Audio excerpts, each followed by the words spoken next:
जय शिवराय मित्रांनो, श्री स्वामी समर्थ.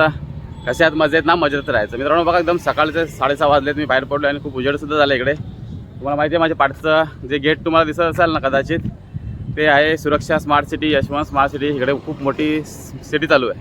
आजचा विषय एवढाच आहे मित्रांनो की मी यूट्यूब चॅनल चालू का केली, म्हणजे यूट्यूब चॅनलवरती मी का आलो, पैशांसाठी आलो की स्वतःची ओळख निर्माण करण्यासाठी आलो, की मला छंद होता. मग छंद होता तर मी अगोदर का केलं नाही, म्हणजे किडनी ट्रान्सप्लांटच्या नंतर जे का स्टार्ट केलं मी. असं थोडं तुम्हाला बऱ्याच प्रश्नांची उत्तरं आहेत ना, मी तुम्हाला थोडक्यामध्येच देणार आहे मित्रांनो. काय असतं, प्रत्येकाला कुठल्या ना कुठल्या गोष्टीची आवड असते, पण ती आवड असताना ती आपल्या मनामध्ये असते, तिला आपण दाबून ठेवत असतो. म्हणजे एखाद्या माणसाची जी कला असते ना, त्याला व्यक्त करण्याची हे असते, म्हणजे आवडच असते म्हणा, परंतु त्याला एक प्लॅटफॉर्म भेटत नाही. मग तो विचार करतो मी आज करेन, उद्या करेन. ज्याचा माझा व्हिडिओ कोणी नवीन बघत असेल ना, एखादा म्हणजे ज्याला यूट्यूब चॅनल स्टार्ट करायचे असेल ना, त्यांच्यासाठी खरं उपयुक्त आहे. कारण की प्रत्येक माणसाच्या अंगामध्ये काही ना काही कला असते, परंतु ती दाखवण्यासाठी ना त्याला म्हणजे वेळ लागतो, खूप वेळ लागतो. काही लोकांना लाजायला होतं, तर काही लोकांना म्हणजे स्टार्ट भेटत नाही की मी आज करेन, उद्या करेन. असं करता करता दिवस निघून जातात आणि मग बाकीचे जे लोक अचानकच कोणीतरी एखादा ब्लॉगर बनतो आणि तो पुढे पुढे जातो. मग आपण बोलतो अरे यार मला पण सुद्धा करायचं होतं, पण मी उद्या करेन, परवा करेन. तर मी सुरुवात का केलं मित्रांनो सांगतो तुम्हाला. मला पहिल्यापासूनच खूप आवड होती की आपण काहीतरी छोटासा ब्लॉग बनवायचा, इतरांना दाखवायचं, मग आपल्या गावची शेती वगैरे सर्व गोष्टी आपण दाखवू.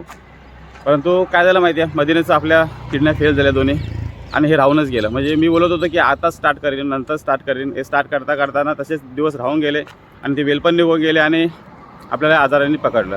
आता आजारांनी पकडल्याच्या नंतर पण सुद्धा मला वाटत होतं की आपण काहीतरी व्हिडिओ बनवूया, परंतु खूप टेन्शनमध्ये होतो आणि टेन्शनमध्ये असल्यामुळे मला या गोष्टी शक्य नव्हत्या, म्हणजे सहज शक्य होत नव्हत्या की कसं चालू करायची, कशी स्टार्टिंग करायची. आपण जर मी त्यावेळी चालू केल्या असत्या ना, तर कदाचित आता माझ्या यूट्यूबवरती भरपूर सबस्क्रायबर्ससुद्धा झाले असते.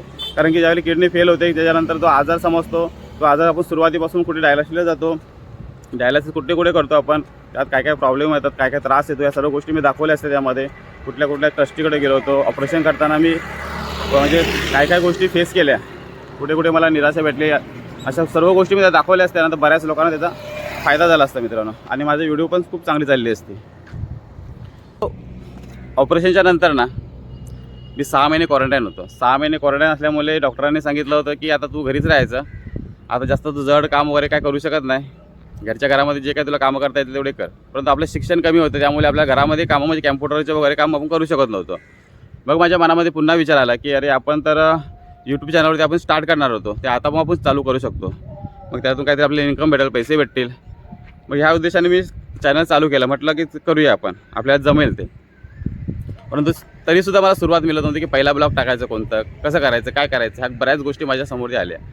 मी 6 महिने घरी राहिलो, पूर्णपणे घरातच होतो. विचार करत होतो फक्त की आज चालू करेन, उद्या चालू करेन. मग मी पहिला ब्लॉग कोणता टाकायचा हा विचार केला मित्रांनो, की आपण कुठून स्टार्ट करूया. आता आपल्याला त्यावेळी मी ठरवलं की आपण कामाला जायचंच नाही, आता घरातच राहायचं. मी घरच्या लोकांना सांगितलं की आता मी एक जॉब वगैरे काय करणारच नाही, मी फक्त घरी राहीन आणि घरातूनच सर्व हे मॅनेज करेन. मी घरातले लोकंसुद्धा म्हणाले की ठीक आहे तुम्ही कामाला वगैरे जाऊ नका, घरातच राहा, जे तुम्हाला करायचं ते तुम्ही करा, बिनधास्त करा. पण एक गोष्ट मला माहिती नव्हती की यूट्यूब चालू करण्याच्या अगोदर मला एक गोष्ट माहिती नव्हती की माझा औषधांचा खर्च कोण करेल. हा औषधांचा खर्च लाईफ टाईमसाठी आहे ना, ह्या गोष्टी मला माहितीच नव्हत्या. मग बोलतात ना की पुन्हा राहून गेलं, कारण की दर महिन्याला मला खर्च आहे 12,000, 10,000, 9,000, 11,000 असा रोज दर महिन्याला खर्च आहे मित्रांनो. मग हा खर्च कुठून येणार. जर आपण बोललो की मी यूट्यूबवरतीच सर्व कामं करेन, यूट्यूबचंच काम करेन, सर्व यूट्यूबवरती व्हिडिओवर बनवेन टाकेन, तर ते शक्य नव्हतं. कारण की यूट्यूबवरती काही सर्वांना पैसा येत नाही आणि त्याच्यावरती कोणी अवलंबून राहू शकत सुद्धा नाही. मी कामाला गेल्याच्यानंतर मग मला टाईम मॅनेज होत नव्हतं, कारण की सकाळी जायचं, पुन्हा संध्याकाळी घरी, मग व्हिडिओ बनवायच्या कधी, अपलोड कधी करायच्या, सर्व गोष्टी माझ्यासमोर होत्या. मग त्यातूनसुद्धा मी म्हटलं वेळ काढूया, आपण काहीतरी प्रयत्न करूया आणि आपण चालू करूया. म्हणून यूट्यूबवरती मी यासाठी आलो की आपण आपलं जे ऑपरेशन झाले आहे मित्रांनो, माझ्यासारखे बरेच पेशंट मी पाहिले. हॉस्पिटलला गेलो त्यावेळी बरेच पेशंट मी पाहिले, गरीब पाहिले, श्रीमंत पाहिले. परंतु जे गरीब पाहिले ना त्यांचे खूपच हालत होते, कारण त्यांना सांगणारा कोणी नव्हता, जसं मला. मग ह्या लोकांची ज्यावेळी एखादा किडनी फेल पेशंटशीच बोलतो ना, त्याची व्हिडिओ कोणी बघतो ना, त्यावेळी त्यांना की धीर येतो की काही ना काहीतरी त्यातून त्यांना शिकायला भेटतं, अनुभव भेटतो. आणि हाच अनुभव आहे ना तो त्याला पुढे घेऊन जातो. पण या सर्व गोष्टी आहेत ना, ह्या गोष्टी मला माहिती होत्या की आपण जर यूट्यूब चॅनल स्टार्ट केले तर आपल्या सर्व गोष्टी आपल्याला सोप्या पडतील आणि आपण जे क्षण टिपू त्यांच्याबरोबर जाण्याचे, आपली लाईफ कशी जगू ना ती लास्टपर्यंत राहील, शेवटपर्यंत मोबाईलमध्ये राहील, नेटवरती राहील, ते लोक कधीही बघू शकतात. आपण ज्यावेळी म्हातारा आहोत त्यावेळेसुद्धा आपण बघू शकतो की ठीक आहे आपण इकडे गेलो तर फिरायला वगैरे वगैरे बऱ्याचशा गोष्टी आहेत, सर्वांना माहिती असतील. यासाठी मी यूट्यूब चॅनल चालू केलं. आणि आता बोलतात ना की काही लोक बोलतात की पैशांसाठी वगैरे करत असेल, पैसे त्याला येत असतील. तर मित्रांनो पैसे वगैरे असे येत नसतात, लगेच येतं. त्याला खूप मेहनत करावी लागते आणि एवढी मेहनत करण्याची आपल्यामध्ये ताकद नाही आहे. आपण प्रयत्न जरी केले ना तरी पण ते शक्य होणार नाही आहे, कारण की आपल्याला आरामाची जास्त गरज असते. आता यूट्यूब चॅनल चालू करायचे म्हटले ना तर सर्वात मोठा कठीण प्रश्न काय माहिती आहे तुम्हाला सांगतो, की दाखवायचं काय, कंटेंट काय आणायचे. आता एक कंटेंट दिला तर दुसरा कंटेंट कोणता द्यायचं, रोज रोज काय काय सांगवायचं, तर बरेच प्रॉब्लेम होते. आणि हे सर्व प्रॉब्लेम आहेत ना असती मी पार करतोय. लोकांना आपले काही व्हिडिओ आवडतात, काही लोकांना व्हिडिओ आवडतसुद्धा नसतील, परंतु कमेंटसुद्धा असतात, त्यामुळे खूप बरे वाटतात. आणि याच्यातून जर कोणाचा फायदा होत असेल तर मलासुद्धा खूप समाधान वाटतो. आणि पैसा वगैरे आपण लाईफ टाईम कमवू, जर आपल्याला अजून देवाने आणखीन काही वर्ष आयुष्य दिलं तर. परंतु जिथपर्यंत आपण लाईफ जगतोय तिथपर्यंत आपली लाईफ जर्नी काय आहे ती तुम्हाला दाखवण्याचा मी प्रयत्न करतो. यासाठीच मी यूट्यूब चॅनल चालू केलेलं आहे. आपली 4 माणसामध्ये ओळख निर्माण व्हावी.